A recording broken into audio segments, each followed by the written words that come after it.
दोस्तों आज हम बात करेंगे एलिमेंट्स ऑफ क्राइम के बारे में कि क्राइम के क्या एलिमेंट होते हैं। जैसे एक्टस रियस क्या होता है, मेंस रिया क्या होता है। ये बहुत इंपॉर्टेंट टॉपिक है, तो आप इस वीडियो को लास्ट तक देखिएगा। दोस्तों इस वीडियो को शुरू करने से पहले मैं आपसे कुछ बातें करना चाहूंगा कि मैंने ये आईपीसी की सीरीज शुरू की है और ये पहला लेक्चर है आईपीसी की सीरीज का। मैं इस सीरीज के अंदर आईपीसी के बड़े इंपॉर्टेंट टॉपिक्स को डिस्कस करूंगा, जहां से चाहे वो जुडिशरी है, चाहे वो कोई भी एग्जाम है, क्वेश्चन बनते ही बनते हैं।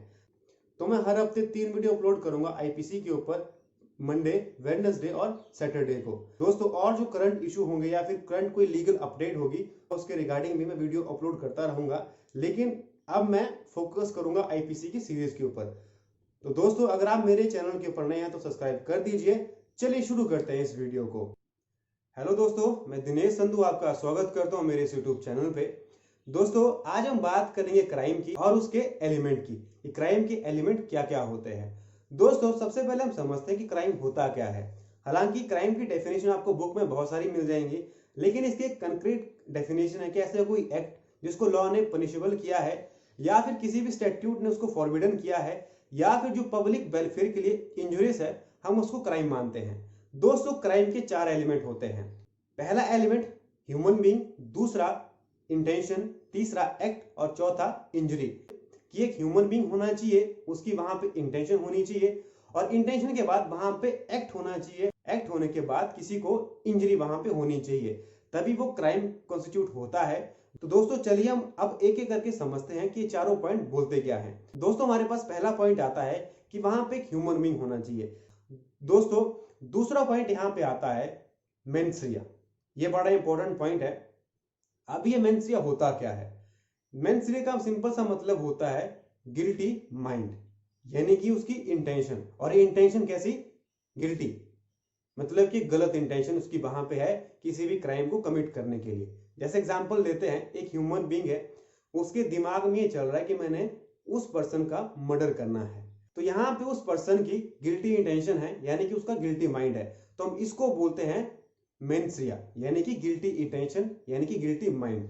यहाँ पे हमारे पास दो बड़ी इंपॉर्टेंट मैक्सिम्स आती हैं। पहली मैक्सिम हमारे पास आती है कि एक्टस नॉन फेसिट रियम मेंस सिट्रिया। ये बड़ी इंपॉर्टेंट मैक्सिम है और इसका मतलब ये है कि एक्ट के ऊपर हम किसी भी पर्सन को गिल्टी नहीं मान सकते हैं जब तक उसके पीछे उसका गिल्टी माइंड नहीं है, यानी कि जब तक उसके पीछे उसकी इंटेंशन नहीं है हम तब तक उसको गिल्टी नहीं मान सकते हैं, हम तब तक जो है उसको पनिश नहीं कर सकते हैं। तो ये यहाँ पे पहली मैक्सिम का मतलब हो गया। दूसरी मैक्सिम यहाँ पे आती है एक्टस में इन विटो फैक्टस नॉन एट्स मेंस एक्टस। तो ये दूसरी मैक्सिम हमारे पास आती है। इसका मतलब है कि अगर कोई भी एक्ट हुआ है जो मेरी विल के अगेंस्ट हुआ है तो वो मेरा एक्ट कभी भी नहीं हो सकता। मतलब कि अगर कोई एक्ट है जो किसी के विल के अगेंस्ट हुआ है तो हम उसको लॉ के अंदर पनिशेबल नहीं कर सकते हैं। तो ये दो बड़ी इंपॉर्टेंट मैक्सिम्स हैं। दोस्तों जो मेंस रिया का कॉन्सेप्ट है ये हमारे लॉ के अंदर इंट्रोड्यूस हुआ है जुडिशरी की इंटरप्रिटेशन से। दोस्तों अगर हम पहले का सिस्टम देखें तो उस समय जब भी कोई जजेस किसी को सजा देते थे उस समय वो देखते थे कि उस सजा के पीछे क्या, जिस पर्सन ने वो काम किया है, वो क्राइम कमिट किया है, क्या उसके पीछे उसकी कोई गलत इंटेंशन थी, उसका कोई गिल्टी माइंड था या फिर नहीं था। तो वो उसके बेस के ऊपर ही उसको सजा देते थे। तो यहीं से ही हमारे लॉ के अंदर मेंस रे का कॉन्सेप्ट इंट्रोड्यूस हुआ था। दोस्तों अब हम कुछ केस लॉज को समझते हैं, क्योंकि लॉ के अंदर कोई भी टॉपिक है वो विदाउट केस लॉज कंप्लीट नहीं होता है। केस लॉज बड़े इंपॉर्टेंट होते हैं समझने के लिए। जब भी आप एग्जाम के अंदर केस लॉ साथ में लिखते हैं तो आपके आंसर को ज्यादा वेटेज मिलती है। दोस्तों यहाँ पे पहला बड़ा इंपॉर्टेंट केस है आर वर्सेस प्रिंस। ये एक इंग्लैंड का केस है। एक हेनरी प्रिंस नामक से एक लड़का था, वो किसी लड़की को अपने साथ भगा के ले जाता है। दोस्तों इंग्लैंड के अंदर उस समय एक एक्ट था जिसकी वजह से अगर आप किसी एक लड़की को जिसकी एज 16 साल से कम है, आप उसको उसके फादर से या फिर उसके गार्डियन से को भगा के ले जाते हैं तो आप वहां पे एक ऑफेंस कमिट करते हैं। और जब लड़की के फादर ने पुलिस में कंप्लेंट की, दोस्तों वहां पे हेनरी प्रिंस को गिरफ्तार कर लिया गया। लेकिन जब ये मामला कोर्ट के अंदर पहुंचा तो हेनरी प्रिंस ने वहां पे ये बोला कि मुझे ये पता नहीं था कि इसकी एज 16 साल से कम है, क्योंकि इस लड़की ने अपनी एज 18 साल बताई थी और उस लड़की को देखने से ही पता लगता था कि उसकी एज 16 साल से ज्यादा है, यानी कि वो एक मेजर है। तो यहाँ पे कोर्ट ने यह माना कि आप फैक्ट का एक्सक्यूज हो सकता है लेकिन लॉ का एक्सक्यूज नहीं हो सकता है। कोर्ट ने हेनरी प्रिंस को लायबल किया था क्राइम कमिट करने के लिए। हमारे पास और भी बहुत सारे केसेस आते हैं, जैसे क्यून वर्सेस टॉल्सन का केस है, Thulal versus state of MP का केस है, हमारे पास state of Maharashtra versus ML George का केस है। तो ये कुछ इंपॉर्टेंट केसेस हैं, तो आपको ये साथ में पढ़ने पड़ेंगे। ये केसेस आपको बुक में मिल जाएंगे बड़े आसानी से, तो आप इन केसेस को पढ़ सकते हैं।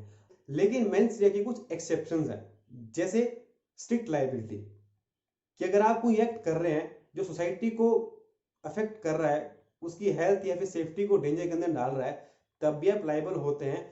ये इंपॉर्टेंट नहीं वहां पे होता है कि आपकी वहां पे इंटेंशन है या फिर नहीं है। जैसे आप कंट्री के अगेंस्ट कोई वॉर कर रहे हैं, जिसको हम आगे पढ़ेंगे आईपीसी के अंदर, जैसे आप कोई नकली नोट बना रहे हैं या फिर आप किडनैपिंग कर रहे हैं या फिर अब्डक्शन कर रहे हैं, तो ये बहुत सारे एक्ट होते हैं। यहाँ पे मेंस रे इंपॉर्टेंट नहीं होता है, वहां पे इंपॉर्टेंट होता है कि आपने वो क्राइम कमिट किया है। दोस्तों अगर हम आईपीसी की बात करें तो यहाँ पे मेंस रे का कॉन्सेप्ट नहीं है।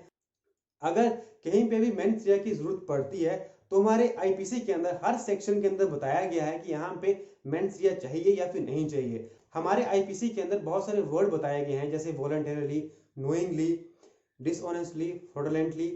तो ये बहुत सारे वर्ड है जो आपको आईपीसी के अंदर देखने के लिए मिल जाएंगे, और इनसे साफ जाहिर होता है कि आपको किस सेक्शन के अंदर मेंस रे की जरूरत है और किस सेक्शन के अंदर नहीं है। दोस्तों यहाँ पे हमारा ये टॉपिक खत्म होता है मेंस रे का। अब हम समझते हैं हमारे थर्ड एलिमेंट को, जो कि है एक्टस रे।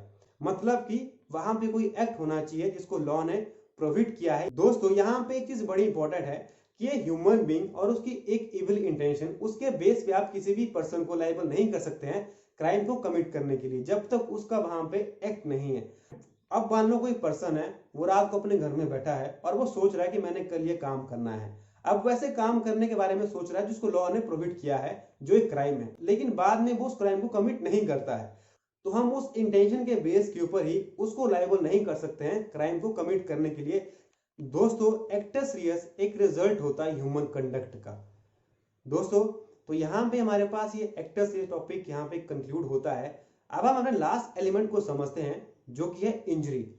दोस्तों इंजरी को डिफाइन किया गया है सेक्शन 44 ऑफ आईपीसी के अंदर। ऐसा कोई हार्म जो इलीगली कॉज किया गया किसी पर्सन को, उसकी रेपुटेशन को, उसकी बॉडी को या फिर उसकी प्रॉपर्टी को, तो वो इंजरी के अंदर आता है। ये डिफाइन किया गया है सेक्शन 44 ऑफ आईपीसी के अंदर। तो दोस्तों ये था हमारे पास आज का टॉपिक। आज हमने पढ़ा एलिमेंट ऑफ क्राइम क्या होते हैं, ह्यूमन बीइंग, मेंस रे, एक्टस रियस और इंजरी। तो मुझे उम्मीद है कि आपको मेरी वीडियो पसंद आई होगी। अगर पसंद आई तो वीडियो को लाइक कीजिए, शेयर कीजिए, कमेंट कीजिए। कोई क्वेश्चन है, क्वेरी है, आप वो भी कमेंट कर सकते हैं। दोस्तों अगर आपने मेरे चैनल को अभी तक सब्सक्राइब नहीं किया है तो कर दीजिए। Thank you and thanks for watching.